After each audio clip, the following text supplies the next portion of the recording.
at a restaurant, maybe a fast food place, and they flip the machine to show you an option for tipping. Maybe 15, 20, 25%. What do you do?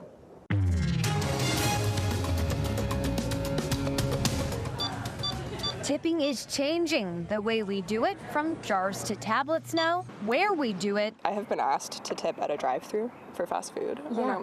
And why we do it. I worry that they'll put something in my food if I don't tip. Tony Barwick had no issue handing out large tips for something like Takeout during the pandemic. Keep them in business and help them out, you would tip 25%. Now that the pandemic is over, though, he's still being asked to tip big on things like Takeout. And like so many others, he wonders why. It should be worked into the overhead of the business, I think.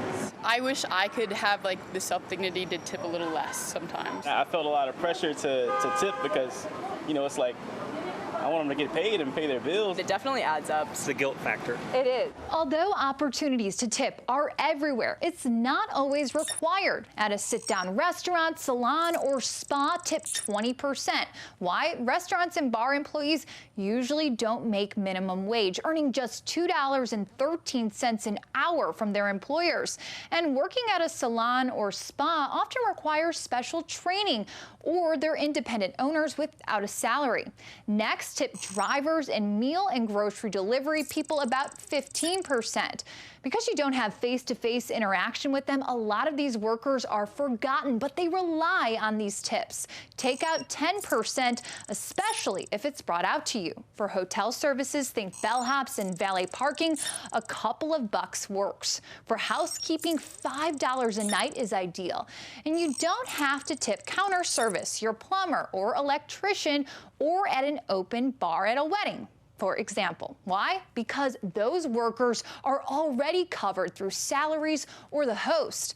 But what about baristas? I wish I hadn't tipped at Starbucks, and I still do. You still do. How much do you tip there? Whatever on the screen. Chris Weeks, the director of entrepreneurship at Wake Tech, tells us a tip at a coffee house is always appreciated. But don't feel like you must give a specific dollar amount. I typically round up, and so I do custom tipping a lot.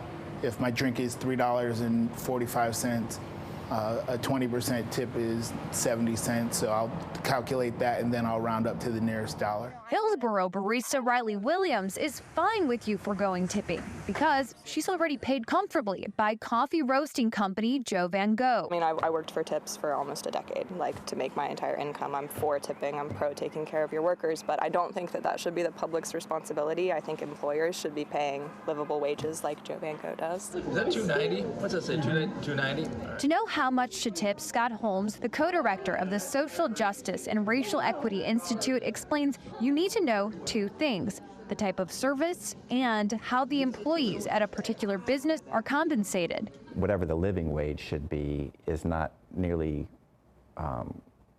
reflected in the minimum wage. A living wage in North Carolina is about $16.83, according to MIT. The minimum wage here is $7.25, and tipped employees can legally be paid as little as $2.13 an hour, as long as they make tips to make up for that. That's why it's really important to tip. So the next time you're reluctant to tip, arm yourself with knowledge and pick your battle wisely. I don't see it ending. I mean, tipping has been around as long as service has. Yeah. So I think it's here to stay. Now, I tip a lot, and I tip pretty much everywhere. You're a class act. Well, it depends on who you ask. My wife may disagree with you. No, I'm kidding.